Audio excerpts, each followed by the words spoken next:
இன்னைக்கு நான் காராமணி தோட்டத்துக்கு தாங்க வந்திருக்கேன். இந்த காராமணி தோட்டத்தில் பாருங்கள், ஃபுல்லாகவே காய்ங்க பூ தான் இருக்குது. இந்த செடியில் பார்த்தீங்கன்னா, இது வந்து எட்டின தூரம் வரைக்கும் பார்த்தீங்கன்னா ஃபுல்லாகவே காராமணி தோட்டம் தாங்க. அதுக்கப்புறம் பார்த்தீங்கன்னா மஞ்சள் தோட்டம், அதுக்கப்புறம் சாமந்தி பூ தோட்டம். ஸோ எல்லாமே பக்கத்து பக்கத்தில் தான் இருந்தது. காராமணி ஒவ்வொரு செடியிலையும் பார்த்தீங்கன்னா நல்லா கொத்து கொத்தாக இருந்தது. சரி, ஒரு 4 காய் பறிக்கலாம் அப்படின்னு சொல்லிட்டு தான் நான் பறிச்சுக்கிட்டேன். ஏன்னா ஃப்ரெஷ்ஷாக நம்ம கழுவிட்டு அப்படியே காராமணி அது அந்த செடியோடு பறித்து அப்படியே சாப்பிடும்போது நல்லா டேஸ்ட்டாக இருக்கும். ஸோ அதே மாதிரி தான் ஒரு 4 காய் நானும் சாப்பிட்டேன். செம்ம டேஸ்ட்டாக இருந்ததுங்க.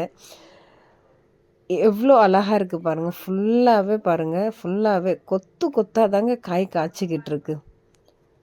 ஸோ இதே மாதிரி இயற்கையான விஷயங்கள் உங்களுக்கு ரொம்ப பிடிக்கும்னா என்னோடய சேனலை சப்ஸ்கிரைப் பண்ணுங்கள், சப்போர்ட் பண்ணுங்கள். தேங்க்யூ.